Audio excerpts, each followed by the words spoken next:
তোমার উপর অবধারিত করে নাও দীর্ঘ নীরবতা, দীর্ঘ সময় চুপ করে থাকার বিষয়টা তোমার উপর অবধারিত করে নাও।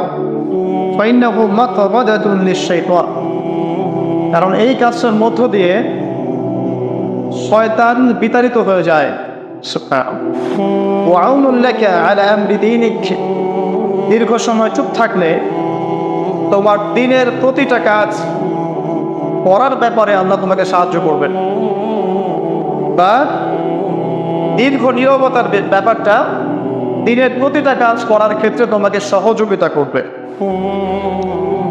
খুঁজতো, আমি বললাম জিদনি ইয়া রাসূলুল্লাহ, ইয়া রাসূল সাল্লাল্লাহু আলাইহি ওয়াসাল্লাম আমাকে আরো বাড়িয়ে দিন, আরো কিছু বলুন, আরো কিছু ওসিয়ত করুন। ক্বালা, তিনি বললেন ইয়াকা ওয়া কাসরাতাদ দাহিক, সাবধান থাকবে, বেশি বেশি হাসবে না। ফাইন্নাহু ইউমিতুল কলব, কারণ যারা অধিক পরিমাণে হাসাহাসি করে তাদের কলব মরে যায়, তাদের কলবের মৃত্যু ঘটে। ওয়ায়াযহাবু বিনূরি ওয়াজহি, এবং চেহারার মধ্যে নূর চলে যায়, চেহারায় কোনো জ্যোতি বা নূর থাকে না। কুলতু জিদনি ইয়া রাসূলুল্লাহ, ইয়া রাসূল সাল্লাল্লাহু আলাইহি ওয়াসাল্লাম আমাকে আরো বাড়িয়ে দিন, আরো কিছু ওসিয়ত করুন। ক্বালা, এবার তিনি বললেন সাল্লাল্লাহু আলাইহি ওয়াসাল্লাম কুলিল হাক্কা ওয়া ইন কানা মুররান, সর্বদা সত্য কথা বলবে, সত্যের উপর থাকবে যদিও এটা অন্যের কাছে তিক্ত হয়। সত্য কথা বলবে যদিও এটা তিক্ত শোনায়। কত জিদনি ইয়া রাসূলুল্লাহ, তিনি বলছেন আমি বললাম হে আল্লাহর রাসূল আরো বাড়িয়ে দিন আমাকে।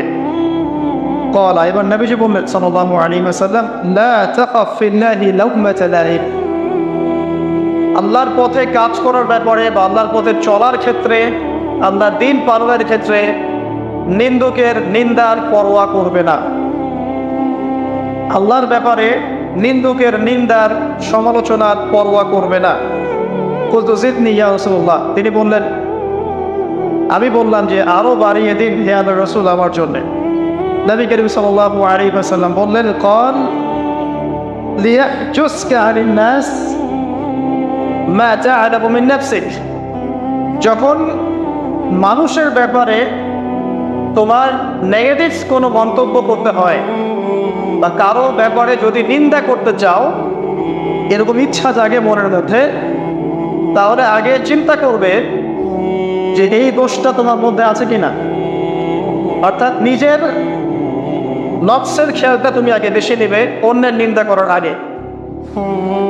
রাওয়াহুল বাইহাকি, হাদিসটা এসেছে বাইহাকি শরীফের মধ্যে ফি শুআবুল ঈমান, এবং মিশকাতুল মাসাবিহের মধ্যে এসেছে হাদিসটা 414 এবং 415 পৃষ্ঠায়। অত্যন্ত চমৎকার একটা হাদিস। আজকে আমরা ইনশাআল্লাহ আযজা ওয়া জাল এই হাদিসটার উপরে সামান্য কিছু কথা বলে আমাদের আলোচনা শেষ করবো ইনশাআল্লাহ তাআলা। আবু যর রাদিয়াল্লাহু আনহু একজন বিশিষ্ট সাহাবী, আপনারা জানেন, যার ব্যাপারে নবী করিম সাল্লাল্লাহু আলাইহি ওয়াসাল্লাম বলেছিলেন আবু যর তুমি খুব নরম মানুষ, তাই কখনো দায়িত্ব চেয়ে নিও না, কারণ তোমার উপরে যদি 2 জন মানুষের দায়িত্ব দেয়া হয় তোমাকে যেন ছুরিবিহীন জবাই করে দেয়া হবে। আবু যর রাদিয়াল্লাহু আনহু খুব আধ্যাত্মিক নরম মনের মানুষ ছিলেন। তিনি নবী সাল্লাল্লাহু আলাইহি ওয়াসাল্লামকে খাস করে বলছেন, এটা আমভাবে নয়, আমি যেমন আমভাবে সবার উদ্দেশ্যে কথাগুলো বলছি এভাবে আমভাবে নবীজি এই কথাটা তাকে বলেননি, বরং খাসভাবে বলেছেন, পার্সোনাল নাসিহাত, ইন্ডিভিজুয়ালি বলেছেন। তিনি বলছেন হে আল্লাহর রাসূল আমাকে কিছু নসিহত করো, কিছু ওসিয়ত করো। ওসিয়ত কি জিনিস?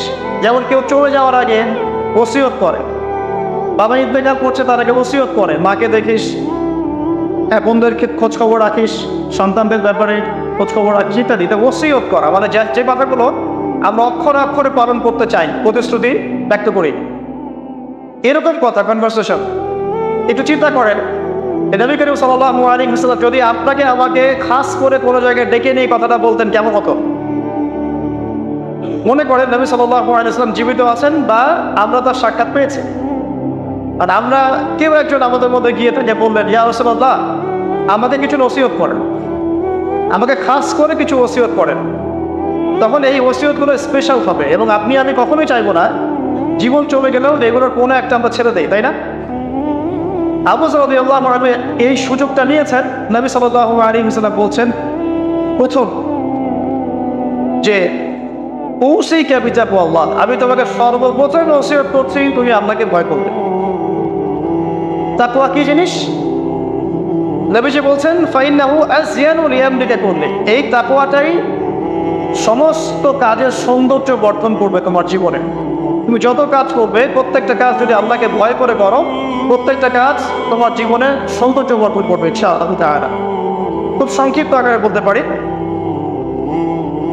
আল্লাহ রাব্বুল আলামিনের তাওহীদের সাথে কাউকে শরীক না করা, এক কথায় আল্লাহর সাথে শিরক না করার নাম তাকওয়া।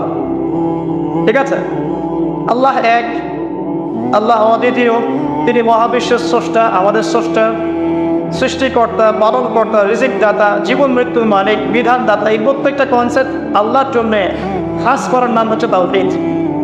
আর এখানে যদি আমরা কাউকে সমকক্ষ দাঁড় করে তাহলে শিরক হয়ে যাবে। এই শিরকটা তিনভাবে হয়ে থাকে। মানুষ চিন্তার ক্ষেত্রে শিরক করতে পারে। কেউ যদি মনে করে মহাবিশ্বের কোনো স্রষ্টা নাই তাহলে শিরক করবে।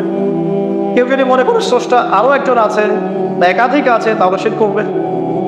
কেউ যদি মনে করে যে আল্লাহ ছাড়া কেউ ইবাদত পাওয়ার যোগ্য, আল্লাহ ছাড়া অন্য কাউকে সেজদা করা যায়, নাউজুবিল্লাহ, আল্লাহ ছাড়া কেউ প্রয়োজন পূরণ করতে পারে, কেউ সন্তান দিতে পারে, কেউ কল্যাণ করতে পারে, কেউ অকল্যাণ করতে পারে ইত্যাদি, আল্লাহ ছাড়া কেউ বিধান দেওয়ার মালিক, এরকম কনসেপ্ট যার মনের মধ্যে আসে, এটা হচ্ছে আকীদাগত শিরক বা চিন্তাগত শিরক।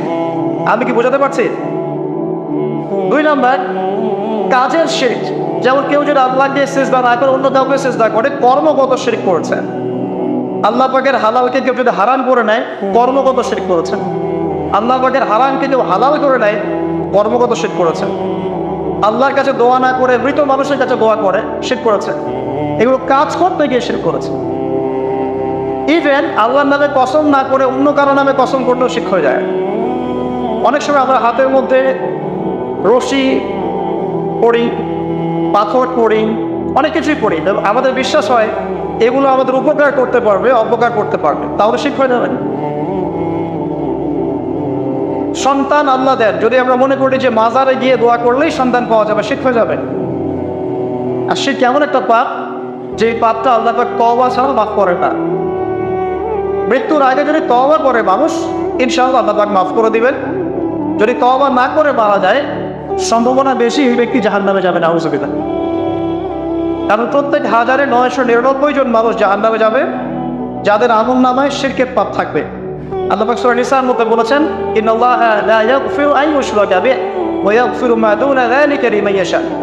আল্লাহ পাক শিরকের গুনাহ ব্যতীত যে কোনো গুনাহ যাকে ইচ্ছা মাফ করতে পারেন, যে কোনো গুনাহ। আপনি জিনা করেছেন, সিজদা করেন, ফিরে আসেন, আল্লাহ মাফ করে দেবে ইনশাআল্লাহ। আপনি সুদ খেয়েছেন দীর্ঘদিন, সুদ থেকে ফিরে আসেন, দীর্ঘদিন মায়ের সাথে জিনা করেছেন সুদের মধ্য দিয়ে, তওবা করে ফিরে আসেন, আল্লাহ এখনই মাফ করে দেবে ইনশাআল্লাহ।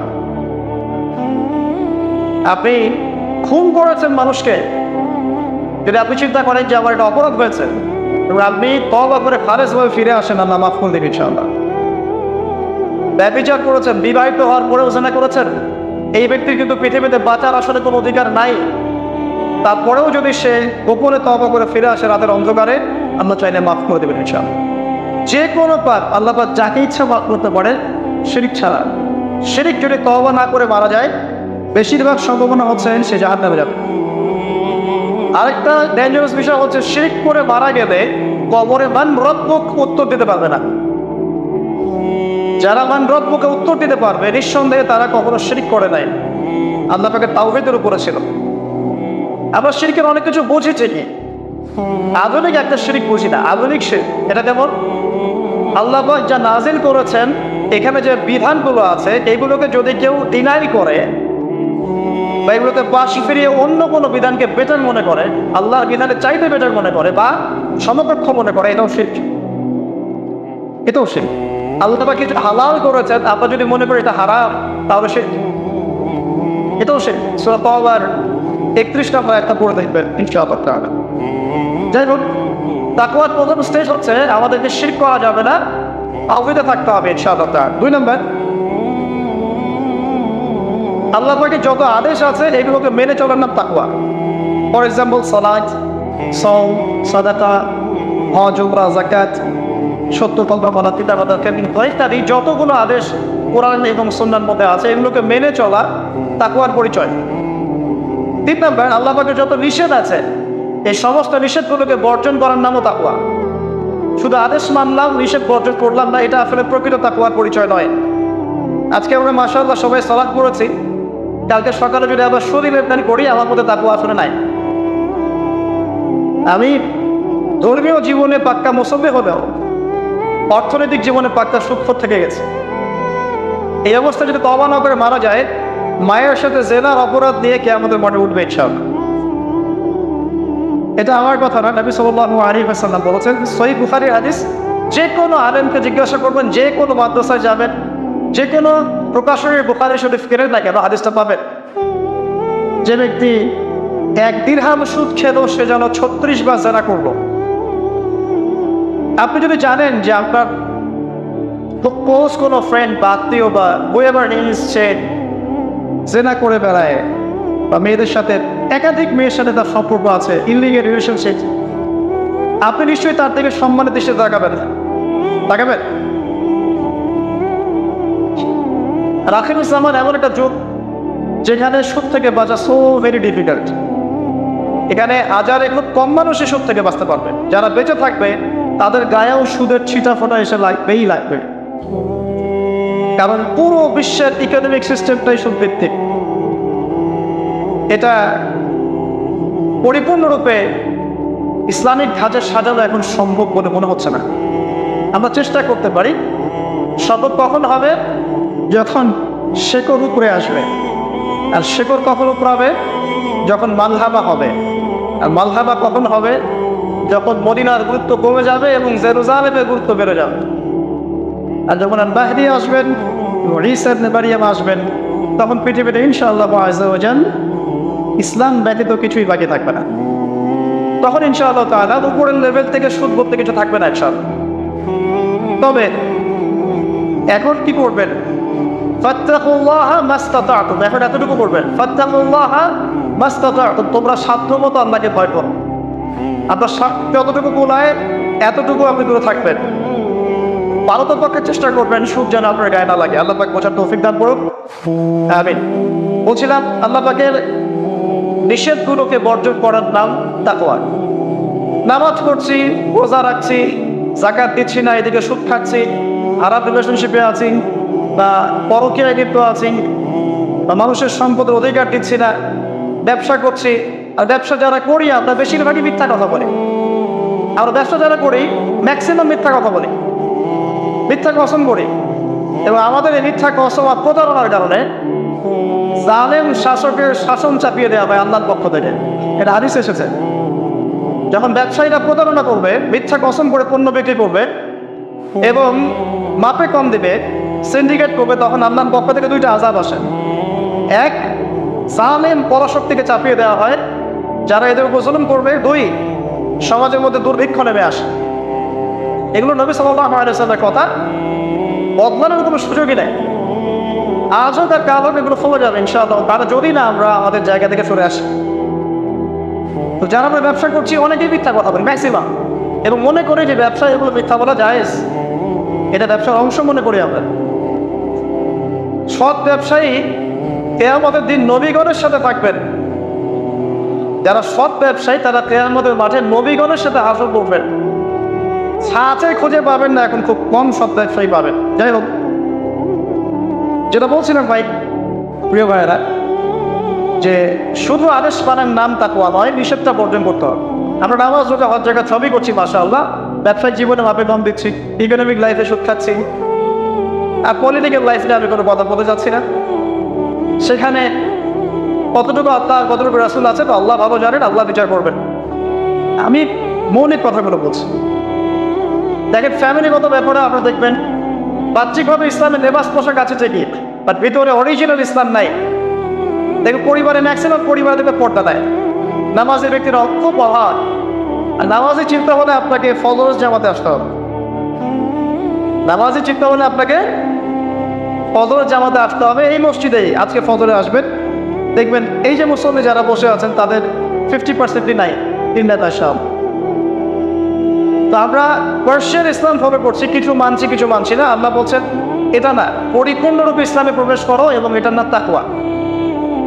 ওসিকুম বিতাকওয়া আল্লাহ, আমি তোমাকে আল্লাহর তাকওয়া, আল্লাহকে ভয় করার ওসিয়ত করছি, খাস করে অনুরোধ করছি, ওসিয়ত করছি। আদেশ মানার নাম যেমন তাকওয়া, নিষেধ বর্জনের নাম তাকওয়া। শুধু আদেশ মানলেই হবে না, নিষেধগুলো বর্জন করার চেষ্টা করতে হবে। আমরা এই জায়গাটাতেই সমস্যায় ভুগছি। আদেশ আমরা অনেকেই পালন করতে পারি, আলহামদুলিল্লাহ, নামাজ পড়তে পারি, রোজা রাখতে পারি, অনেকে যাকাত দেই, মাশাআল্লাহ, সাদাকা করি, দান সাদাকা করি, ইসলামের প্রতি ভালোবাসা আছে, আল্লাহ এবং রাসূলকে মহব্বত করি, কিন্তু হারাম রিলেশনশিপ ছাড়তে পারছেন না।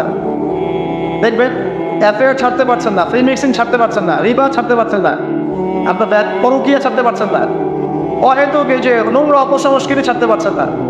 খেয়াল করে দেখেন, স্মোকিং ছাড়তে পারছেন না, মাদকদ্রব্য সেবন ছাড়তে পারছেন না, বাট আপনি ইসলামকে ভালোবাসেন, আল্লাহকে ভালোবাসেন, রাসূলকেও ভালোবাসেন। এইটাই মূল সমস্যা আমাদের এখানে। আমি ফিল করি আল্লাহ পাক আমাদের সবাইকে আদেশ মানার সাথে সাথে নিষেধ বর্জন করার তৌফিক দান করুন। 4, আল্লাহ রাব্বুল আলামিনকে হাজির এবং নাজির জানার নাম তাকওয়া। হাজির নাজির কেমন? যে আমার জীবনের প্রতিটা স্টেপ আল্লাহ পাক দেখছেন এবং শুনছেন। আল্লাহ পাক অবশ্যই আজিম থেকেই আমাকে দেখছেন, আমাকে শুনছেন প্রতিটা মুহূর্তে, এখন, আজ, কাল, আগামী, অতীত, বর্তমান, ভবিষ্যৎ, সবসময় আল্লাহ আমাকে দেখছেন, শুনছেন প্রত্যেকটা মুহূর্তে। এই কথা যার মাথায় থাকবে তার পাপ করার প্রবণতা কম হবে ইনশাআল্লাহ। পাপ করলেও সে তওবা করে আল্লাহর কাছে ফিরে আসবে ইনশাআল্লাহ। যদি তার দ্বারা কোনো পাপ হয়েও যায়, আপনি দেখবেন তাকওয়াই তাকে আবার ফিরিয়ে নিয়ে আসবে, সে আল্লাহর কাছে ফিরে আসবে ইনশাআল্লাহ। আল্লাহ পাকে আজির এবং নাজির জানা। এর আরেকটা নাম আছে, সেটা হলো ইহসান। কি নাম? হাদিসে জিবরিল নামে একটা হাদিস আছে, সহিহ মুসলিমের 9 নম্বর হাদিস, আর মিশকাতুল মাসাবিহ 2 নম্বর হাদিস। ইহসান কি? জিবরাইল আলাইহিস সালাম নবী সাল্লাল্লাহু আলাইহি ওয়াসাল্লামকে জিজ্ঞাসা করেছিলেন। তিনি বলছেন, আনতা আবুদাল্লাহা কাআন্নাকা তারাহু ফা ইন লাম তাকুন তারাহু ফা ইন্নাহু ইয়ারাক। তুমি এমন ভাবে আল্লাহর ইবাদত করবে যেন তুমি আল্লাহকে দেখছো।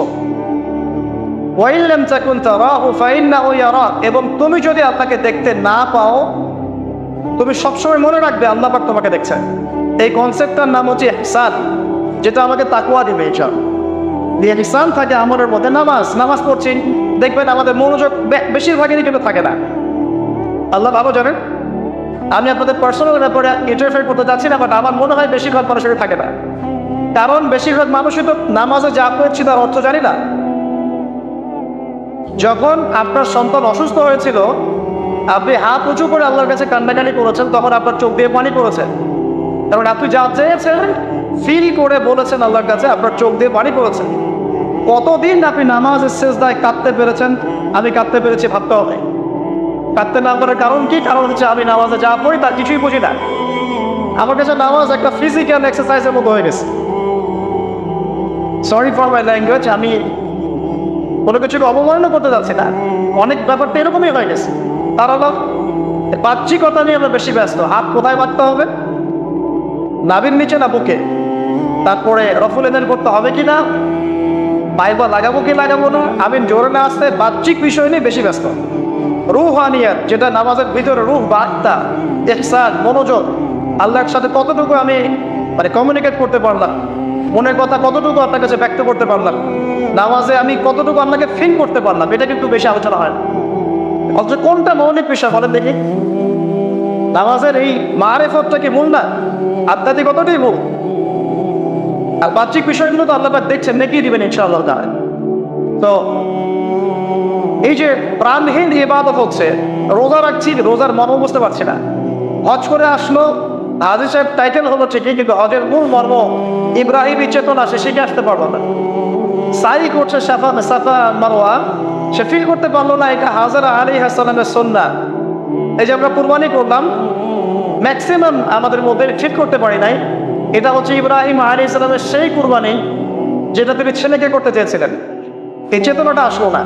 তো রসকসহীন ইবাদত কতটুকু কবুল হয় প্রাণহীন ইবাদত কতটুকু উপরে পৌঁছে আল্লাহ ভালো জানেন।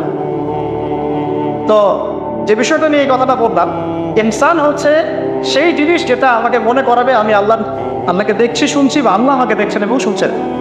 এর জন্য প্রয়োজন আপনি ইবাদতে যা যা করছেন, যা যা বলছেন, এর অন্তত অর্থটুকু বোঝা। তাহলে আপনার ইনশাআল্লাহ মনের মধ্যে সেই ফিলিংসটা আসবে ইনশাআল্লাহ তাআলা। ফর এক্সাম্পল, আপনি নামাজে দাঁড়িয়ে পড়ছেন وَنُنَزِّلُ مِنَ الْقُرْآنِ مَا هُوَ شِفَاءٌ وَرَحْمَةٌ لِلْمُؤْمِنِينَ وَلَا يَزِيدُ الظَّالِمِينَ إِلَّا خَسَارًا। এই আয়াতের অর্থ কতজন জানেন একটু হাত উঁচু করে দেন। যারা জানেন তারা যদি আয়াতটা কোরআনের নামাজের মধ্যে পড়েন তারা মনোযোগ বেশি পাবেন, স্বাভাবিক। অর্থ হচ্ছে কোরআন আমরা নাজিল করেছি, এই কোরআনের মধ্যেই আছে শিফা বা আরোগ্য এবং মুমিনদের জন্য রহমত।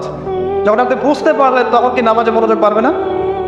সুবহান রাব্বিয়াল আ'লা বলছেন, সর্বোচ্চ আমার রব, আমার সর্বোচ্চ সুউচ্চ, তখন আপনার মনোযোগ পারবে না? আত্তাহিয়াতুতে আপনি কি পড়ছেন, দরুদে কি পড়ছেন, দোয়া মাসুরে পড়ছেন আল্লাহুম্মা ইন্নী যালামতু নাফসি যুলমান কাসীরা, আমি আমার নফসের উপর প্রচুর জুলুম করেছি। তখন কি ফিলিংস হয় যে জুলুমের এখানে স্বীকারোক্তি দিচ্ছি আমি? কারণটা একটাই কারণ। কথা বললে অনেক সময় যাবে, আমার আরো কিছু বলার আছে, যে অর্থটা বুঝতে পারছি না। অর্থ না বুঝলে আপনি রসকসহীন প্রাণহীন ইবাদত করবেন। অর্থ বোঝাটা কি অপরাধ? অর্থ বুঝলে কি আপনি আলেম ওলামা থেকে সরে যাবেন, দূরে সরে যাবেন?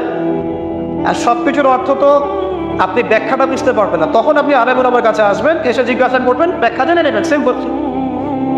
তো অর্থ অনুধাবন করলে ইনশাআল্লাহ তাআলা আপনার ইনসান বাড়বে, যেটা আমাকে তাকওয়ার দিকে নিয়ে আসবে। ইনসান মানে আল্লাহকে হাজির নাজির ভেবে ইবাদত করা। আরেকটা বিষয়, ইবাদতের মধ্যে ধীরস্থিরতা আনতে হবে, তাড়াহুড়া বন্ধ করতে হবে। তাড়াহুড়া বন্ধ করলে পরে দেখবেন ইবাদতের মধ্যে স্বাদ পাচ্ছেন ইনশাআল্লাহ। দুনিয়াবি হ্যাসেল, দুনিয়াবি যে ব্যস্ততা, এগুলো কমিয়ে আনতে হবে, তাহলে দেখবেন ইবাদতের স্বাদ পাচ্ছেন ইনশাআল্লাহ। প্রত্যেকটা ইবাদতের পটভূমি জানতে হবে, যে নামাজ আমি কি জন্য পড়ি, কোথায় গিয়ে ফরজ হয়েছিল, কুরবানি কেন দিব, কুরবানির ইতিহাসটা কি, হজ যে আমি করবো ঘটনাগুলোর পিছনের গল্পগুলো কি, এগুলো না জানলে আপনি ইবাদতের স্বাদ পাবেন না। তো এই জিনিসগুলো একটু টাচ দিলাম। আল্লাহ পাক আপনার সবাইকে ইনসানের সাথে ইবাদত করার তৌফিক দান করুন, আমিন। তো প্রথম ওসিয়ত করছেন নবী সাল্লাল্লাহু আলাইহি ওয়াসাল্লাম আবু যর রাদিয়াল্লাহু আনহুকে, তুমি আল্লাহকে ভয় করবে, এটা তোমাকে সমস্ত আমল সুন্দর করে দেবে ইনশাআল্লাহ, সৌন্দর্যমণ্ডিত করে দেবে। তাকওয়া মানে আমরা জানলাম আল্লাহর সাথে শিরক না করা, তাওহীদের উপর থাকা। 2, আল্লাহ পাকের আদেশগুলোকে মেনে চলার চেষ্টা করা। 3 নাম্বার, একই সাথে অ্যাট দ্য সেম টাইম আল্লাহ পাকের নিষেধগুলোকে বর্জন করা। 4, আল্লাহ পাককে হাজির এবং নাজির জান, আল্লাহ পাক আমার প্রতিটা কাজ দেখছেন, শুনছেন, এবং এগুলোর জন্য আল্লাহ পাক আমাকে জবাবদিহি করাবেন, কোনো সন্দেহ নাই, জবাবদিহি করাবেন। তো বিদায় হজের ভাষণে নবী সাল্লাল্লাহু আলাইহি ওয়াসাল্লাম বলেছিলেন, এই তাকওয়ার কথাই বলেছেন। তিনি বলেছিলেন সাল্লাল্লাহু আলাইহি ওয়াসাল্লাম যে আজকে থেকে আরবের উপর অনারবের কোনো ভেদাভেদ নাই, সাদার উপর কালো, কারোর উপর লালের কোনো ভেদাভেদ নাই। কুল্লুকুম মিন আদম, তোমরা সবাই আদম সন্তান, ওয়া আদামু মিন তুরাব, এবং আদম হচ্ছে মাটির সন্তান। ইল্লা তাকওয়া, শুধু তাকওয়া ব্যতীত, যার মধ্যে আল্লাহ ভীতি যত বেশি, সে আল্লাহর কাছে তত বেশি মর্যাদা সম্পন্ন। সূরা হুজুরাতেও সেম কথা আছে, 13 নম্বর আয়াতে আল্লাহ পাক বলেছেন, ইয়া আইয়ুহান নাস, হে মানব জাতি, ইন্না আকরামাকুম ইনদাল্লাহি আতকাকুম, হে মানব জাতি, তোমাদের মধ্যে আল্লাহর কাছে সবচেয়ে বেশি মর্যাদা সম্পন্ন সেই ব্যক্তি যে অধিক মুত্তাকি বা অধিক তাকওয়াওয়ালা। এবং এই তাকওয়ার পজিশনটা কোথায় সেটা নবী সাল্লাল্লাহু আলাইহি ওয়াসাল্লাম বলেছেন। এটা আমার টুপিতে নাই, আমার দাড়ি, আমার লেবাস, আমার পোশাক, আমার চলাফেরা, এসবের মধ্যে তাকওয়ার প্রকৃত পরিচয় নাই। নবী করিম সাল্লাল্লাহু আলাইহি ওয়াসাল্লাম বলেছেন, তাকওয়া হাহুনা, তাকওয়া হচ্ছে এখানে, এই বলে তিনি কলিজার থেকে 3 বার ইশারা করেছেন। অর্থাৎ তাকওয়ার মূল কেন্দ্র কোথায়? আপনার কলবে। আর কলব সংক্রান্ত একটা কথা কিন্তু হাদিসের মধ্যে আসবে একটু আগে, কিছু একটা কাজ করলে কলবটা মরে যাবে, সে কাজটা কি? আপনারা হাদিসে করতে পারছেন, সামনে যাচ্ছি চল। তো কলবের ব্যাপার তাকওয়া, তাদের কলবের যত্ন নেওয়া লাগবে। আমরা দেহের যেমন যত্ন নেই, পোশাকের যত্ন নেই, পরিবারে থাকতে পছন্দ করি, বাড়ি ঘর চকচকা রাখতে পছন্দ করি, তাই না? তো তাহলে কলবটাও পরিষ্কার করার চেষ্টা করতে হবে। কি করলে কলবের যত্ন হবে? তার কথা এই হাদিসে আছে, একটু সামনে যাচ্ছি চল। আমি ওই হাদিসের বাইরে কিছু কথা বলছি। কলবের যত্ন, বেশি বেশি মৌতের স্মরণ এবং বড়দামের ফিকির কলবকে চিন্তা করবে ইনশাআল্লাহ। মনের মধ্যে কোনো প্রকার রিয়া অহংকার রাখা যাবে না, কলব জীবিত হবে ইনশাআল্লাহ। কারো প্রতি হিংসা বিদ্বেষ পোষণ করবেন না, কলব চিন্তা থাকবে ইনশাআল্লাহ। মানব সেবামূলক যে কাজগুলো আছে, ফর এক্সাম্পল এতিমের দেখাশোনা করা, বিধবাদের খোঁজ খবর নেয়া, মিসকিনের পাশে দাঁড়ানো, এই কাজগুলো করলেও কলব জিন্দা হয়, কলবের মধ্যে নূর আসে, সাকিনা আসে। কলব পরিষ্কার না করে যতই দাড়ি টুপি পাগড়ি টুপা করি না কেন, আদতে কোনো লাভ হবে না। আল্লামা তাকিস মানে হাফিজাহুল্লাহ তাসাউফ এবং তাসকিয়া বইটা পড়তে পারেন, এখানে ডিটেইলস এই বিষয়ে জানতে পারবেন ইনশাআল্লাহ। সামনে যাই। আবু যর রাদিয়াল্লাহু আনহু বলছেন যে কুলতু, আমি বললাম, জিদনি ইয়া রাসূলুল্লাহ, হে রাসূল আমার জন্য আরো বাড়িয়ে দেন। তাকওয়ার বিষয়টা বুঝতে পেরেছে, আমার জন্য আরো বাড়িয়ে দেন, আরো কিছু ওসিয়ত করুন। নবী সাল্লাল্লাহু আলাইহি ওয়াসাল্লাম বলেন আলাইকা বিতিলাওয়াতিল কোরআন। দ্বিতীয় ওসিয়ত কি? আলাইকা কথার অর্থ হচ্ছে তোমার উপরে ওয়াজিব করে ফেলো, একেবারে তোমার উপরে শক্ত করে নাও। আলাইকা তোমার উপর শক্ত করে নাও, বিতিলাওয়াতিল কোরআন, কোরআনের তেলাওয়াত। তোমার উপরে কোরআনের তেলাওয়াতটাকে অবধারিত করে নাও, শক্ত করে নাও। ওয়া যিকরিল্লাহি আযজা ওয়া জাল্লা, এবং আল্লাহ পাকের জিকিরটাকে অবধারিত করে নাও। ফাইন্নাহু যিকরুন লাকা ফিস সামার, কারণ এই বিষয়টা আসমানে তোমাকে স্মরণের মাধ্যম হবে। ওয়া নূরুন লাকা ফিল আরদি, এবং পৃথিবীতে আল্লাহ পাক তোমাকে নূর দান করবেন। দ্বিতীয় ওসিয়তের মধ্যে দুটো জিনিস, একটা হচ্ছে কোরআন তেলাওয়াত, একটা হচ্ছে আল্লাহ জিকির। কোরআন তেলাওয়াত সম্পর্কে খুব সরল একটা কথা বলছি। কোরআনুল কারীম বিশুদ্ধ করে তেলাওয়াত শিখতে হবে, এক নম্বর বিষয়। যদি বিশুদ্ধ করে মদ বাখরাস তাজবিদের সাথে না শেখেন, তাহলে সারা জীবন ভুল করে যাবেন আর কোরআনের অর্থ বিকৃত হয়ে যাবে। আপনার অজান্তেই এমন অর্থ চলে আসবে যা আপনি মোটেও কল্পনা করেননি এবং কামনাও করেন নাই। আপনি বলছেন ফর এক্সাম্পল যে আলহামদুলিল্লাহ রাব্বিল আলামিন, অর্থ সুন্দর, সমস্ত প্রশংসা আল্লাহর জন্য যিনি বিশ্বজাহানের প্রতিপালক। একটা মদের কারণে আপনার পার্থক্য হলো, একবারটি বলে ফেলছি, যেভাবেই হোক, যত সময় লাগুক, যে বয়সেই থাকেন, বিশুদ্ধ করে কোরআন তেলাওয়াত না শিখে মৃত্যুবরণ করবেন না, ওয়াদা করেন। যে বয়সেই হন, যেখানেই পড়েন, যে প্রফেশনেই থাকেন, যত গরিবই হন, যত বড়লোকই হন, যাই হন, হোয়েভার ইউ আর, কোরআন তেলাওয়াত বিশুদ্ধ করে না শিখে কবরে যাবেন না, ওয়াদা করেন। আর সারা জীবনে যা করেছেন, যত কিছু শিখেছেন, আপনার সায়েন্স, আপনার আর্টস, আপনার commerce, medical science, engineering, BCS cadre, যা কিছু করেছেন, সব কিছু বৃথা হয়ে যাবে যদি পরকালে আপনি কুলসিরাত পার হতে না পারেন। আর আল কোরআনুল হুজ্জাতুন লাকা ওয়া আলাইক, কোরআন হয় তোমার পক্ষে দলিল হবে, না হলে বিপক্ষে। যারা কোরআন বিশুদ্ধ করে তিলাওয়াতও করতে শিখছে না, কোরআন কি তার পক্ষে দলিল হবে বলে মনে হয়? আল্লাহ পাক আমাদের সবাইকে তৌফিক দান করুন, আমিন। তেলাওয়াতটা অ্যাটলিস্ট তেলাওয়াতটা শেখেন, অর্থ বোঝেন আর নাই বোঝেন, আমি আবারও স্পষ্ট করেই বলছি, স্পষ্ট করে বলার পরেও কিছু মানুষের কেন জানি চুলকানি থামে না, আমি জানি না, তবে এটা নিয়ে আমার মাথা ব্যথা নাই। আমি স্পষ্ট করে আবারও বলছি, কোরআন বিশুদ্ধ করে তেলাওয়াত করলে প্রত্যেক হরফে 10 নেকি পাবেন। কোরআন আপনার পক্ষে সুপারিশ করবে ইনশাআল্লাহ, আল্লাহ আপনাকে নূর দিবেন, ঠিক আছে? এবং কোরআনের সুপারিশ কবুল করা হবে, আল্লাহ পাক আপনাকে জান্নাত দিবেন ইনশাআল্লাহ। এবং আলিফ লাম মিম পড়লে 30 নেকি হয়ে যায়, 3 নেকি বা 10 নেকি না, আলিফ লাম মিম পড়লে 3টা হরফে 30 নেকি হয়ে যায়। বিশুদ্ধ করে কোরআন তেলাওয়াত করলে, অর্থ বোঝেন বা না বোঝেন, আপনি প্রত্যেক হরফে 10 নেকি। কিন্তু কোরআনের অর্থ অনুধাবন না করলে, কোরআনের অর্থ বুঝতে না পারলে, আপনি কোরআনকে বাস্তবে প্রয়োগ করতে পারবেন না। আর কোরআনকে বাস্তবে প্রয়োগ করতে না পারলে আপনি কোরআনের মৌলিক হকটা আদায় করতে পারবেন না, সিম্পল। তাই অর্থ না বুঝে যদি সারা জীবন কোরআন তেলাওয়াত করে যাই, কোরআন তেলাওয়াতের নেকি হবে ঠিকই, প্রত্যেক হরফে 10 নেকি হবে ঠিকই, কোরআন আপনার পক্ষে সুপারিশও করতে পারে, বাট কোরআনের প্রকৃত হকটা দুনিয়াতে আদায় হয়নি। কোরআন নাযিল করা হয়েছে যাতে মানুষ উপদেশ গ্রহণ করে, তাদাব্বুর করে, ফিকির করে, এটা নিয়ে গবেষণা করে, এবং এর মধ্য দিয়ে মানুষ যেন পথ খুঁজে পায়। এই কারণে আপনার স্কুল কলেজ ইউনিভার্সিটিতে যা পড়ছেন এগুলো সবদিন ফার্সি ভাষায় হতো বা টার্কিশ ভাষায় হতো বা রাশিয়ান ভাষায় হতো, এবং আপনি এগুলো অর্থ জানেন না, শুধু পড়ে পড়ে মুখস্থ করেন, তাহলে কি আপনি আদৌ পরীক্ষায় পাস করতে পারবেন? প্রশ্নের উত্তর দিতে পারবেন?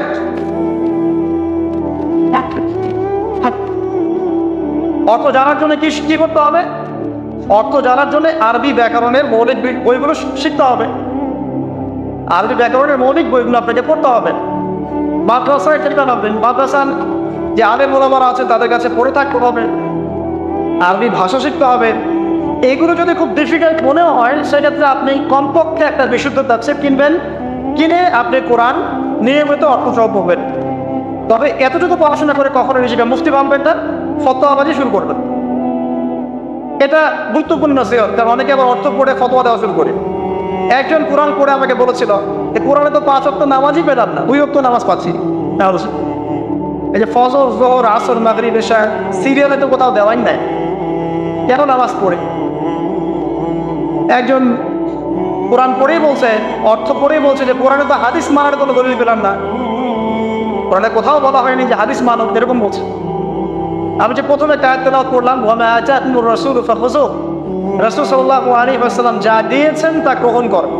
সূরা তাওবা, সূরা হাশরের 7 নম্বর আয়াত। ওয়া মা নাহাকুম আনহু ফাত্তাকু, এবং রাসূল যাদেরকে নিষেধ করেছেন তাদেরকে, তো এই রাসূলের আদেশ নিষেধ মানার জন্য হাদিস লাগবে না? তার কোরআন পড়ে হাদিসে দলিল না পাওয়ার কারণ কি? কারণ সে খালি কাট পেস্ট প্রোটেস্ট্যান্ট ভার্সনে কোরআন পড়েছে, অর্থটা তাফসীরটা সে ঘেটে দেখে নেয়। অর্থ পড়ে উৎসাহিত করছি, তবে ফতোয়াবাজি করতে যাবেন না। আপনি যেটা বুঝবেন না আলেম ওলামার কাছে গিয়ে অবশ্যই জিজ্ঞাসা করে অর্থ ব্যাখ্যা জেনে নেবেন। তোমরা জ্ঞানী থেকে জিজ্ঞাসা করবে যদি সে বিষয়ে তোমাদের জ্ঞান না থাকে। তো আবু যর রাদিয়াল্লাহু আনহুকে নবী সাল্লাল্লাহু আলাইহি ওয়াসাল্লাম বলছেন তিলাওয়াত, কোরআন তেলাওয়াতটাকে ওয়াজিব করে নাও নিজের উপরে। তো আমরা কি কমপক্ষে প্রতিদিন একটা করে সূরা পড়তে পারি না ভাই? কমপক্ষে একটা পৃষ্ঠা পড়তে পারি না? যারা আরেকটু বেশি পড়ি 5 পৃষ্ঠা, আরেকটু বেশি পড়ি 10 পৃষ্ঠা। হাফেজি কোরআনে 600 পৃষ্ঠা আছে। এই 600 পৃষ্ঠাকে আপনি 30 পারায় ভাগ করেন, প্রত্যেক পারায় 20 পৃষ্ঠা, এক পারায় 20 পৃষ্ঠা।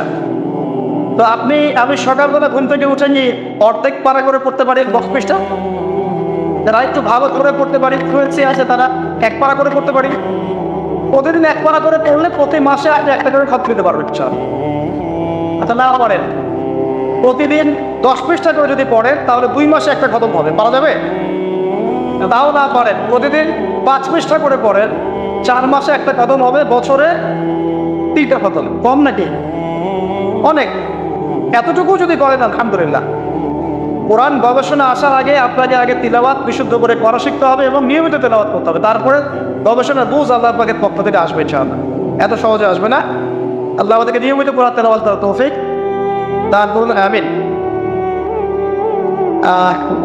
অনেক কোর্স এখন বের হয়েছে যেগুলোর মধ্য দিয়ে খুব সহজেই কোরআনের অর্থ আপনি শিখতে পারেন। আপনি আরবি ব্যাকরণ শিখতে পারেন, আরবি ভাষা শিখতে পারেন, হ্যাঁ, কোরআনিক গ্রামার শিখতে পারেন, বা বিশুদ্ধ করে মদ মাখরাজের সাথে কোরআন শিখতে পারেন। অনলাইনেও আছে, অফলাইনেও আছে। কীভাবে শিখবেন আমি জানি না, কার কাছে যাবেন আমি জানি না। এতটুকু জানি, আমি আপনাকে ওসিয়ত করতে চাই যে মৃত্যুর আগে কমপক্ষে একটা বার কোরআনটা অর্থসহ পড়েন, আর অবশ্যই বিশুদ্ধ করে কোরআন তেলাওয়াত করতে শেখেন। আপনি যে বয়সেরই হন, যে পেশারই হন, আর যেখানকার মানুষই হন না কেন, আল্লাহ পাক তৌফিক দান করতে। আরেকটা বলা হয়েছে ওয়া যিকরুল্লাহি আযজা ওয়া জাল, এবং আল্লাহ পাকের জিকির। এই দুটো করলে আসমানে তোমাদের স্মরণ করা হবে এবং জমিন আল্লাহ পাক তোমাদের নূর দিবেন। আল্লাহ জিকির কি? আল্লাহকে স্মরণ করা। সবচেয়ে সেরা জিকির নামাজ। সবচেয়ে সেরা জিকির কি? নামাজ। তারপরে সেরা জিকির কোরআন তেলাওয়াত। কোরআনকে আল্লাহ পাক জিকির বলেছেন, ইন্না নাহনু নাযালনা যিকরা ওয়া ইন্না লাহু লাহাফিজুন। আমি কোরআনকে বা এই জিকিরকে নাযিল করেছি, আমি একে হেফাজত করবো ইনশাআল্লাহ। এছাড়া জিকির বলতে আমরা আসলে যা বুঝি এগুলো খুব শর্ট করে বললে, প্রত্যেক দিন কিছু মাসনুন দোয়া দেওয়া আছে যেগুলো পড়লে আপনার জিকিরের হকটা আদায় হয়ে যাবে। খুব সহজ। 100 বার সুবহানাল্লাহ বললে 1000 নেকি হবে, পাওয়া যাবে না? এটা আপনি ড্রাইভ করতে করতে পড়তে পারেন, হাঁটতে চলতে করতে পারেন, মা বোনরা রান্না বান্না করতে করতে করতে পারেন। এটা যে আলাদা করে ওযু করে বসতে হবে জরুরি না, ওযু শর্তও না। আপনি চলতে ফিরতে কাজটা করতে পারেন, ইসতিনজা করা বাদ দিয়ে ওখানে বসে বসে আবার এটা করেন, ঠিক আছে? ওকে, 100 বার আলহামদুলিল্লাহ পড়া যাবে না, 100 বার আল্লাহু আকবার পড়া যাবে না, লা ইলাহা ইল্লাল্লাহ 100 বার পড়া যাবে না। খুব সহজ। বা সকালবেলা অ্যাটলিস্ট আপনি একটা বার পড়লেন আয়াতুল কুরসি, একবার পড়লেন সাইয়্যিদুল ইস্তিগফার, সাইয়্যিদুল ইস্তিগফার একবার পড়লে ওই দিন যদি সে ব্যক্তি মারা যায় তাহলে জান্নাত। মাগরিবের ওয়াক্তে পড়ে ফজর হওয়ার আগে যদি মারা যায় জান্নাত ইনশাআল্লাহ। এরকম অনেক দোয়া আছে, আউযু বিকালিমাতিল্লাহি তাম্মাতি মিন শাররি মা খালাক পড়বেন ইনশাআল্লাহ। কোনো বিশ্বের অনিষ্ট আপনাকে স্পর্শ করবে না ইনশাআল্লাহ। জিন ভূত, জিন শয়তান, জাদু টোনা, চোখ লাগা, বদনজর কোনো কিছুই কাজ করবে না ইনশাআল্লাহ। এগুলো নিয়ে এখন অনেক রোগী দেখেন না, জিনগ্রস্ত রোগী, সেহেরের রোগী, মাজনুন হয়ে যাচ্ছে, পাগল, মেন্টালি ডিপ্রেসড, মানসিকভাবে। এখন তো বেশিরভাগ মানুষ মানসিক রোগী, ফিজিক্যাল রোগী কম, মানসিক রোগী বেশি। আর এখন এমন এমন জেনারেশন তৈরি হচ্ছে, এরা ক্রেজি, এরা হচ্ছে মানসিকভাবে বিকলাঙ্গ। পরীক্ষা করতে চায়, সবার হাত থেকে স্মার্টফোন কেড়ে নেয়, ইন্টারনেট কানেকশন বন্ধ করে গ্রামে পাঠিয়ে দেয়। 1 মাসের মধ্যে সব পাগল হয়ে দেশে ফিরে আসে, পাগল হয়ে যাবে। ইন্টারনেট কানেকশন নাই, স্মার্টফোন নাই, দেখবেন পাগল, ক্রেজি হয়ে যাবে। যাই হোক, আল্লাহ পাক আমাদেরকে হেফাজত করুন। জিকির বানিয়ে দেন। একটা জিকির আছে, সুবহানাল্লাহি ওয়া বিহামদিহি আদাদা খালকিহি ওয়া রিদা নাফসিহি ওয়া জিনাতা আরশিহি ওয়া মিদাদা কালিমাতিহি। যে ব্যক্তি এটা 3 বার পড়বে, ফজরের পর থেকে নিয়ে সূর্য ওঠা পর্যন্ত বসে বসে যদি আপনার জিকির করতেন, যে নাকি হতো এতটুকু বললে সে নাকি হয়ে যাচ্ছে। আপনি যদি প্রতিদিন হজ করতে যান, উমরা করতে যান, ইশরাকের নামাজ পড়বেন, জামাতে ফজর পড়ার পর একটা হজ একটা উমরার নাকি পাবেন। অনেক জিকির আছে, আমি শর্ট করে বলে দিই। হিসনুল মুসলিম একটা বই আছে, কিনা হিসনুল মুসলিম, এই বইয়ের মধ্যে সব জিকির দেয়া আছে, বিশুদ্ধ সনদে আছে, কোনো সমস্যা নেই। এই জিকির আজকালগুলো বাড়িয়ে দেন। আল্লাহ পাক বলছেন আসমানে তোমাকে স্মরণ করা হবে এবং পৃথিবীতে আল্লাহ পাক তোমাকে নূর দান করবে। সব আসমানেও যে স্মরণ করা যায়, এটা তো এখন আপনারা বোঝার কথা। এখন তো এই পিকচারগুলো বের হয়ে আসছে, আপনাকে কত হাজার কত বছর আগের পিকচার দেখানো হচ্ছে না? আচ্ছা, ওখান থেকে পৃথিবীকে দেখতে এরকমই লাগবে। ওখানে গিয়ে যদি দেখা যায় ওখানে কোনো রশ্মি ধরা পড়েছে, ওরাও পৃথিবীর এত হাজার বছর আগের অতীত দেখবে। যে সূর্যকে আপনি দেখেন, এটা এখনকার সূর্য নয়। যে সূর্য ডুবছে, যেটা আপনি দেখছেন, এটা ওই সময়ের সূর্য নয়, এটা 8 মিনিট 20 সেকেন্ড আগের সূর্য। আমরা আসলে বর্তমান দেখি না, আমরা অতীত দেখি। আমরা মহাকাশে আসলে বর্তমান দেখি না, অতীত দেখি। এই পুরো জিনিসটা, এই যে বিজ্ঞানের জয়টা বলা হচ্ছে না, এটা নিয়ে ইনশাআল্লাহ আমি একটা লেকচার দিব ইনশাআল্লাহ তাআলা, ভেরি রিসেন্টলি ইনশাআল্লাহ। এখানে অন্য একটা মেসেজ আছে। এই পুরো বিষয়টা আপনাকে আরো কিছু বিষয় বোঝাচ্ছে। তার মধ্যে প্রথমটা কি জানেন? পরকালের অস্তিত্ব। পরকালের অস্তিত্ব এখন বললে জটিল হয়ে যাবে, এদিকে যাচ্ছে না। এই পুরো আবিষ্কারটাই পরকালের অস্তিত্ব আপনাকে বোঝাচ্ছে এবং আল্লাহ পাক যে টাইম ফ্রেমের ঊর্ধ্বে অবস্থান করছেন এটা আমাদেরকে বোঝাচ্ছে। এটার হাদিসও আছে।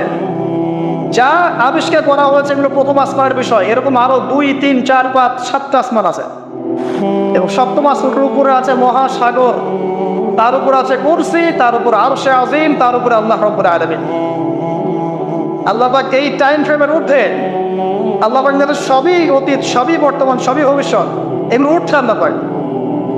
অতীত, বর্তমান, ভবিষ্যৎ আল্লাহ পাককে গ্রাস করতে পারে না। আল্লাহ পাক এগুলো ঊর্ধ্বে আছেন। অনেক ব্যাপার আছে, ইনশাআল্লাহ এটা নিয়ে আমি পরে কথা বলবো, আজকে না। তো যাই হোক, আসমানে আপনাকে স্মরণ করা হবে, তার মানে আসমানেও আল্লাহ পাকের সৃষ্টি আছে যারা আপনাকে স্মরণ করবেন। আল্লাহ পাক আপনাকে স্মরণ করবেন ইনশাআল্লাহ। এবং পৃথিবীতে আপনাকে নূর দেওয়া হবে। নূর মানে কি? আলো। আলো কখন লাগে? যখন অন্ধকার দূর করতে হয়। এই তো অন্ধকার দূর করতে আলো লাগে। পৃথিবীতে অন্ধকার আছে? এখানে অন্ধকার বলতে কি বোঝানো হয়েছে? রাতের অন্ধকার? জাহেলিয়াতের অন্ধকার। কিসের অন্ধকার? চারিদিকে জাহেলিয়াত নাই, ঘুষ দেনা ব্যভিচার জাহেলিয়াত দিয়ে ভর্তি না? এই জাহেলিয়াত দূর করতে হলে আপনার টর্চ লাইট লাগবে, নূর লাগবে। সেই নূর আল্লাহ পাক আপনাকে দিবেন যদি আপনি আমি কোরআন তেলাওয়াত করি এবং আপনার জিকির বাড়িয়ে দিই। আল্লাহ পাক আমাদেরকে সবাইকে নূর দান করুন, আমিন। এরপরের ওসিয়ত ছিল, শর্ট করে নিচ্ছি।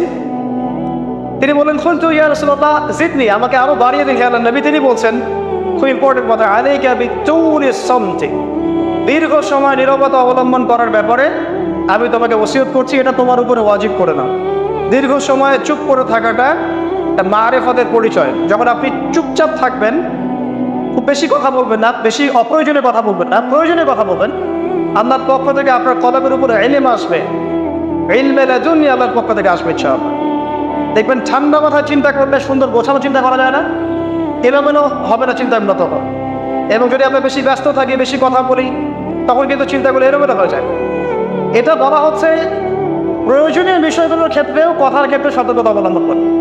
তাহলে অপ্রয়োজনীয় যে কথাগুলো আছে, যে গীবত, পরনিন্দা, পরচর্চা, অহেতুক মিউজিক শোনা বা অহেতুক কাব্যচর্চা, অহেতুক উপন্যাস, এগুলোর কি মূল্য আছে? তাহলে যখন প্রয়োজনীয় ক্ষেত্রে আল্লাহ পাক বলছেন আলাইকা বিতুলিস সামতি, তোমার উপরে দীর্ঘ নীরবতাকে ওয়াজিব করে নাও, তাহলে অপ্রয়োজনীয় গান গল্প, আড্ডাবাজি, এই যে আমরা চায়ের দোকানে করছি, ক্যারাম খেলতে খেলতে করছি, লুডু খেলতে খেলতে করছি, অহেতুক আড্ডাবাজি করছি, ফ্রেন্ড সার্কেল একত্রিত হলে অনেক অহেতুক গল্প হয়ে যায়।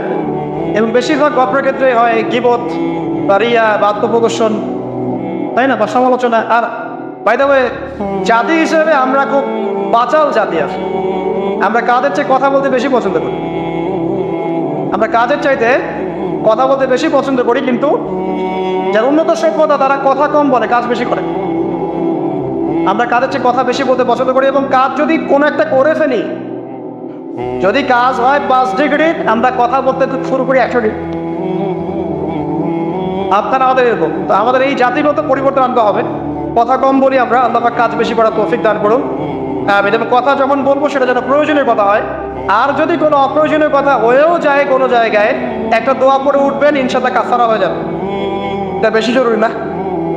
এটা বেশি জরুরি। তো যখন কোনো জায়গায় বসলেন, অপ্রয়োজনীয় অনেক কথা হয়ে গেছে, ওঠার আগে বলবেন সুবহানাকা আল্লাহুম্মা ওয়া বিহামদিক, আশহাদু আল্লা ইলাহা ইল্লা আনতা, আস্তাগফিরুকা ওয়া আতুবু ইলাইক। বাস, আপনার এই বৈঠকে যদি কোনো অপ্রয়োজনীয় কথা হয়ে যায়, আল্লাহ পাক সেটা মাফ করে দেবেন ইনশাআল্লাহ। এটা মা বোনদেরকে শেখাবেন, কারণ তাদের এটা বেশি প্রয়োজন।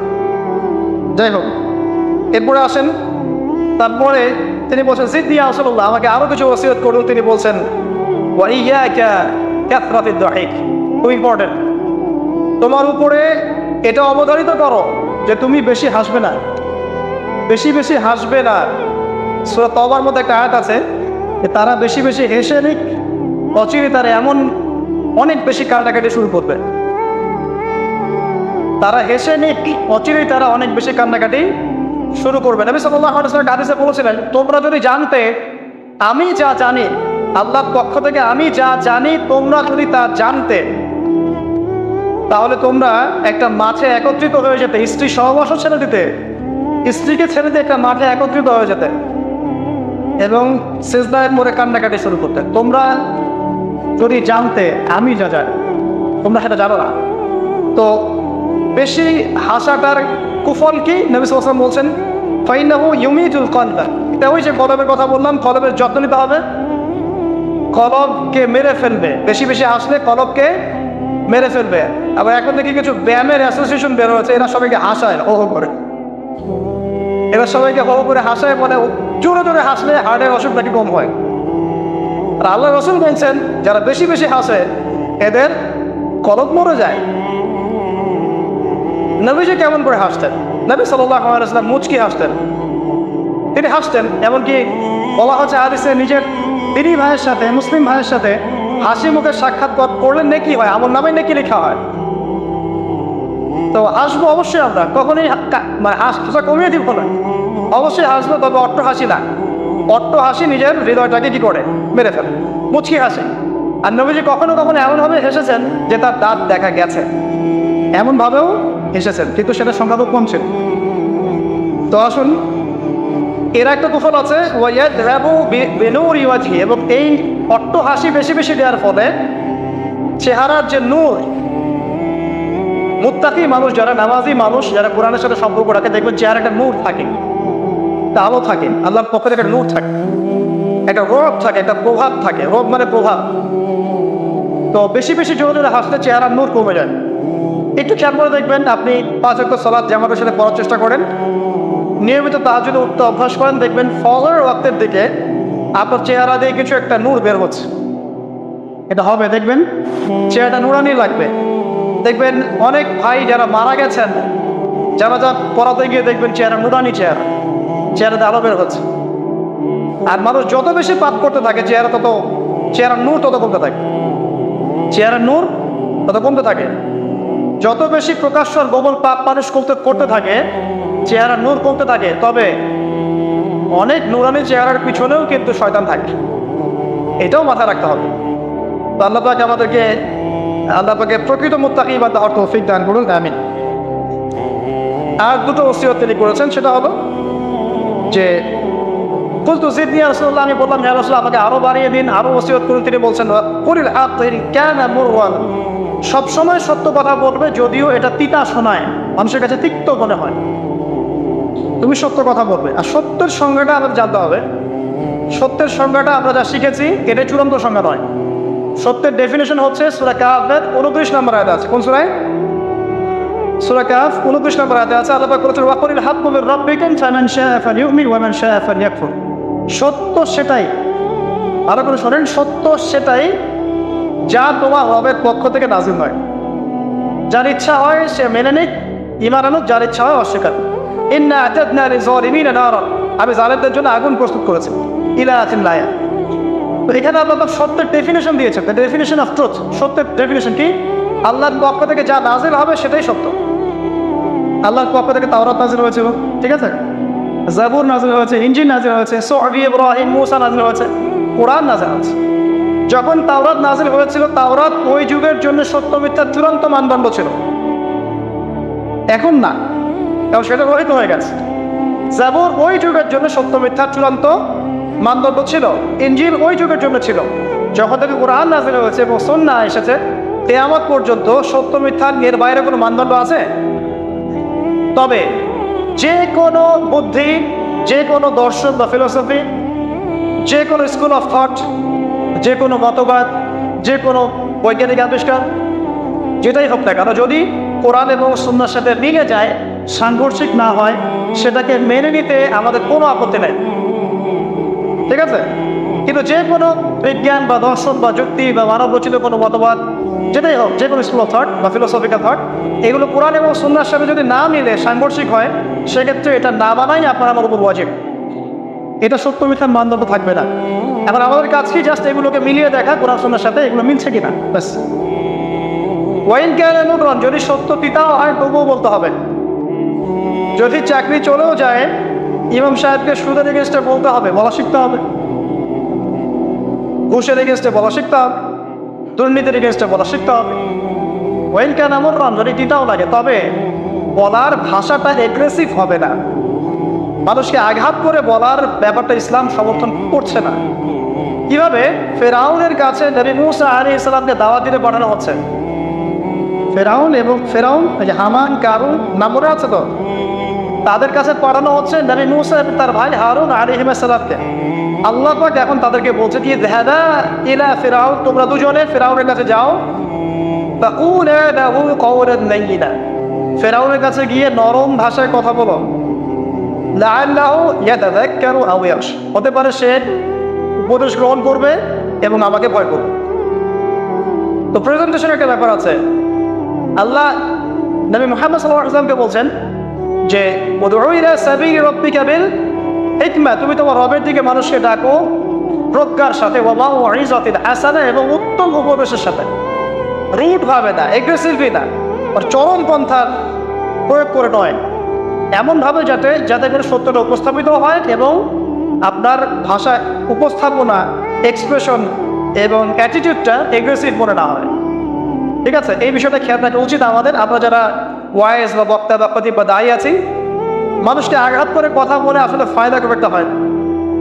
বরং তাকে যদি বুঝিয়ে দেওয়া যায় এবং সত্যতা উপস্থাপন করা যায়, আর আল্লাহ যদি তার তাকদীরে হেদায়েত লিখে রাখেন, ইনশাআল্লাহ সে হেদায়েত পাবেন। আর যদি নাও পায়, আপনার দায়িত্ব শেষ। ফাযাক্কির ইন্নামা আনতা মুযাক্কির, আপনি উপদেশ দিন, আপনি শুধু উপদেশদাতা। লাস্তা আলাইহিম বিমুসাইতির, আপনি কারো প্রতি দারোগা নন। ফাযাক্কির ইন নাফআতি যিকরা, আপনি উপদেশ দিন, যদি উপদেশ কাজে আসে সাইয়াযযাক্কারু মান ইয়াখশা, যারা তাকে ভয় করে তারা শীঘ্রই উপদেশ গ্রহণ করবে ইনশাআল্লাহ। আল্লাহ পাক আমাদের সবাইকে প্রকৃত দায়ী হওয়ার তৌফিক দান করুন, আমিন। একজনের কথা বলে আমি সামনে যাচ্ছি। মুসআব বিন উমাইর রাদিয়াল্লাহু আনহু ইসলামের ইতিহাসের প্রথম দায়ী, যাকে নবী সাল্লাল্লাহু আলাইহি ওয়াসাল্লাম মক্কা থেকে মদিনায় পাঠিয়েছিলেন, যিনি বিলাসী জীবন যাপন করতেন জাহিলি যুগে। তার এত দামি পারফিউম ছিল, আতর ছিল, খুশবু ছিল যে মক্কায় কারো কাছে নাই। বুঝতে পারছেন? ইসলাম কবুল করার পরে তার অবস্থা এমন হয়েছিল যে তার একাধিক পোশাকও নাই যেটা চেঞ্জ করে নামাজ পড়বেন। উহুদের যুদ্ধে তিনি শহীদ হয়েছেন এবং তাকে দাফন করার জন্য কাফনের কাপড় পাওয়া যায়নি। তাকে ঘাস ইরসিন নামক ঘাস দিয়ে দাফন করা হচ্ছে। এই হলো আপনার দুনিয়ার শেষ পরিণতি, কিন্তু পরকালে তিনি এখন জান্নাতুল ফিরদাউসে আছেন ইনশাআল্লাহ।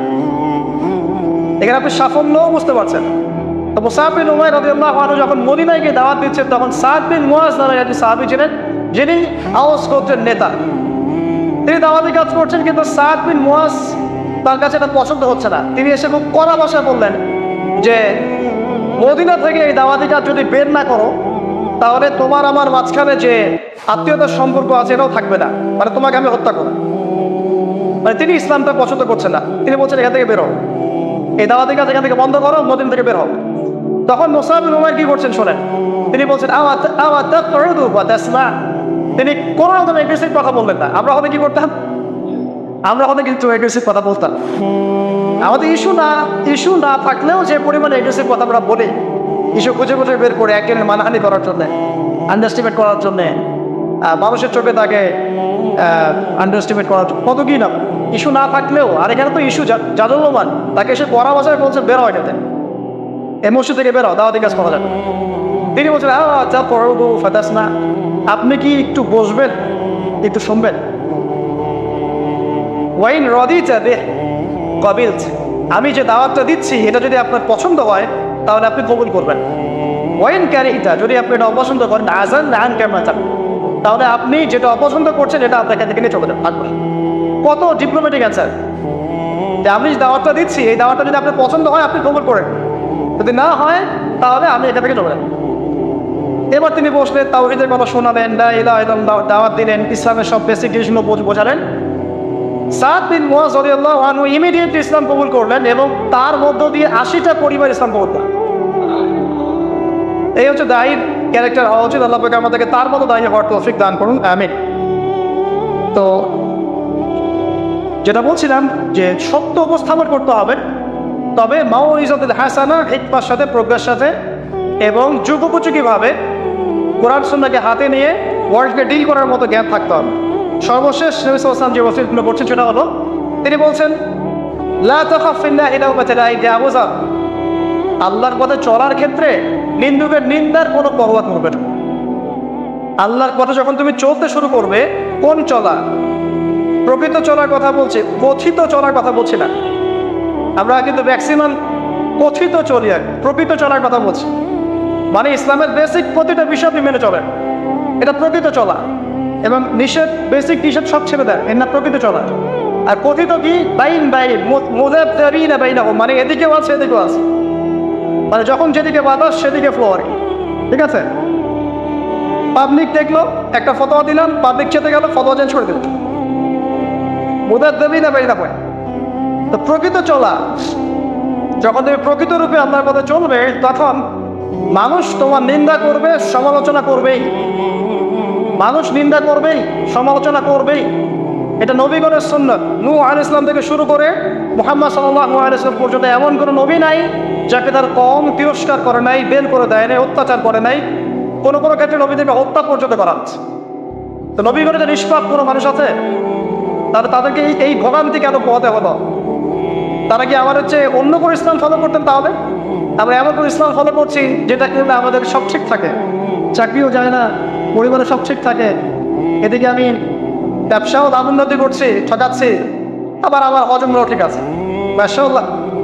সো এমন ইসলামের কথা বলা হচ্ছে এখানে, যে ইসলাম পালন করলে পরিপূর্ণ ইসলাম, যারা পালন করছে না এরা তখন আপনাকে নিন্দা করবে, সমালোচনা করবে, আপনাকে তিরস্কার করবে। এটা শুরু হবে আপনার পরিবার থেকে। আপনি টোটাল ইসলাম ফলো করার চেষ্টা করেন, আপনার পরিবার থেকে বাধা শুরু হবে। ফার্স্ট অফ অল এখান থেকে। তারপরে সমাজ মেনে নিবে না, তারপরে দেখা যাবে ধর্ম নেতারা মেনে নিবে না। প্রচলিত একটা সিস্টেম চলছে, আপনি এসে একটা নতুন কিছু বলছেন, তখন এরা মেনে নিবে না, যে নতুন বিষয়টা অবশ্যই কোরআন সুন্নাহর সাথে মিল আছে। তারপরে সর্বোচ্চ লেভেল ফেরাউন নমরুদ, এটা পরে, ওটা সবার আগে আসবে। তবে নবী তো বলছেন সাল্লাল্লাহু আলাইহি ওয়াসাল্লাম, লা তাখাফা বিল্লাহি লাওমাতা লাইম, কোন নিন্দুকের নিন্দা বা সমালোচনার পরোয়া করবে না। মনে রাখবেন, যারা বীর তাদের গায়ে আঘাতের চিহ্ন থাকে, যারা কাপুরুষ এদের গায়ে কখনো আঘাতের চিহ্ন থাকে না। আর যারা ইসলাম ফলো করেও খুব পুত পবিত্র থাকতে চায়, ডানেও যাবো না বামেও যাবো না, এভাবেই সব চলবে, তাদের ইমান ইসলাম এবং ইহসান নিয়ে নতুন করে ভাবার সময় এসেছে এখন।